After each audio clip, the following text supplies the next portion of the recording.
Hello everyone, welcome back to the build on the 78 YZ125.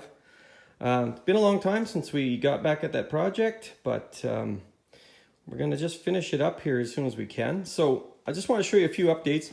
I did in fact build the aluminum intake reed block here versus the rubber one. I spoke about how those always crack up.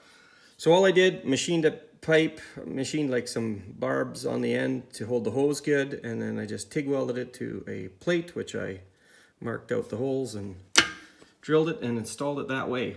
Another thing I wanted to touch on as we're going along here installing the plastic, a question people sometimes ask me is, how do I drill this hole in this reproduction plastic and get the hole in the right spot? Because you pay a lot of money for the plastic and you don't want to ruin it. So I'm about to show you a simple trick to doing that. So if you follow me over to the bench grinder over here, what you do is you grab yourself a bolt that fits in the hole where the plastic gets bolted on. In this case, we're going to drill this hole right here, and underneath this is the 6 mil by 1 threaded hole in the frame right there. And the trick is I take a bolt like this and I bring it over the grinder and I grind it to a sharp point. So I'm just going to do that real quick. I'm not going to show you that because it's really noisy, but I'll just be back with you as soon as I'm done.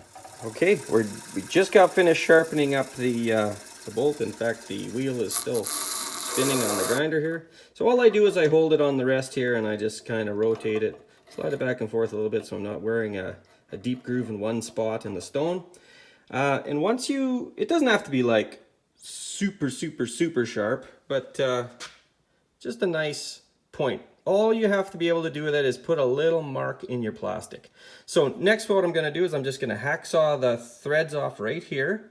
And then I'll just dress up the edge with a file a little bit so that it'll thread into the hole nicely. Okay, so as stated earlier, I just cut the bolt off with a hacksaw and I just clean the edge up in a little chamfer with a file, and there's my point on it. So here is what you do next. I've just got my number plate just dangling here.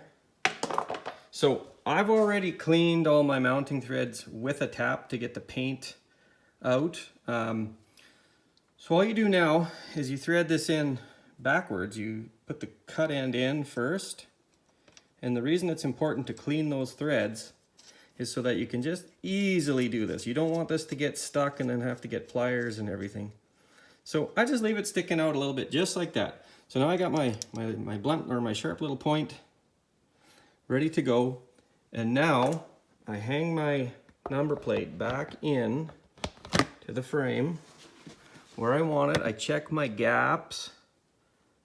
I want to see exactly where that's sitting and if I'm happy with it. And then you just press firmly, and hopefully behind you there you'll be able to see exactly where that little tab is touching.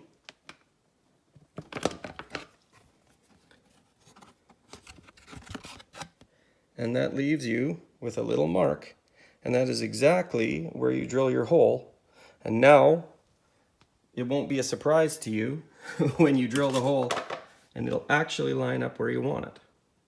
All right, so now after we've made our little center punch mark, you come over to your drill press, or you can use a hand drill or whatever you want. You can even just heat up a rod and poke it through, whichever you like. You'll notice on mine I have 3 little holes on mine. I did actually take a couple of practice fits and I rechecked a couple times, and I'm very satisfied with this center mark is where I actually want to drill the hole. So got this sweet little garage sale fine vintage drill here, and I'm gonna just drill the hole. Okay, and we're just swinging back over the bike now. I have my hole drilled. It worked out beautifully. We're just gonna set it into the frame here now. And you can see I've still got my little pointed piece of bolt in there. And you can see that my number plate lines up exactly where I wanted it to be. So also remember, now that you've taken the time to make this handy little tool, thread it out and put it directly, safely in your toolbox so that you have it for your very next piece of plastic you need to fit up on your next project. Okay guys, so I've put the number plate background on. Trick with these is when you have a curve like this right here, you know, it's quite a compound curve. You want to start at the bottom on your flatter area and work your way into it, and you're going to work the air out and push with your thumb or one of those squeegee tools if you have one, and work the air out to the top on that. Another thing on this bike, I always had spark, you know, from early on in the build, and when I actually went to try and start this bike, I discovered that I couldn't start it, and you know, and I started checking and see what was wrong, and it was actually the stator. It had a bad coil in it, so I did have spark, but it was sparking at the wrong time. So I found another good used one and swapped it out, so now we're back in action, and the bike does actually start now. I have finished up pretty much everything. There's not a whole lot left. I finished up that front number plate. I got us a front brake on there now, so that's good. Everything's tightened up. I put the graphic on the tank, so I just need to get a shifter now.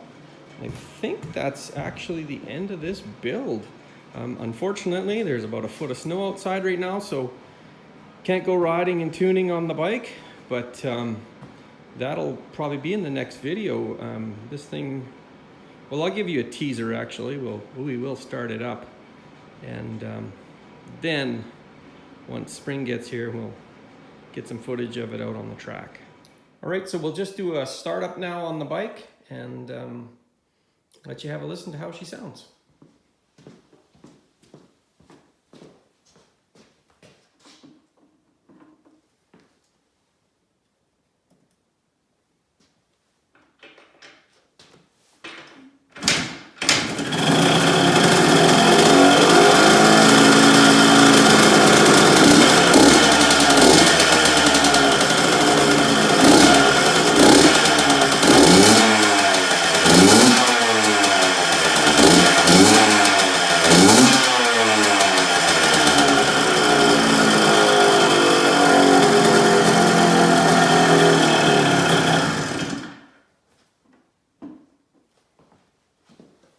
So I still do need to do the jetting and everything on this bike because this carb did not come on this motorcycle.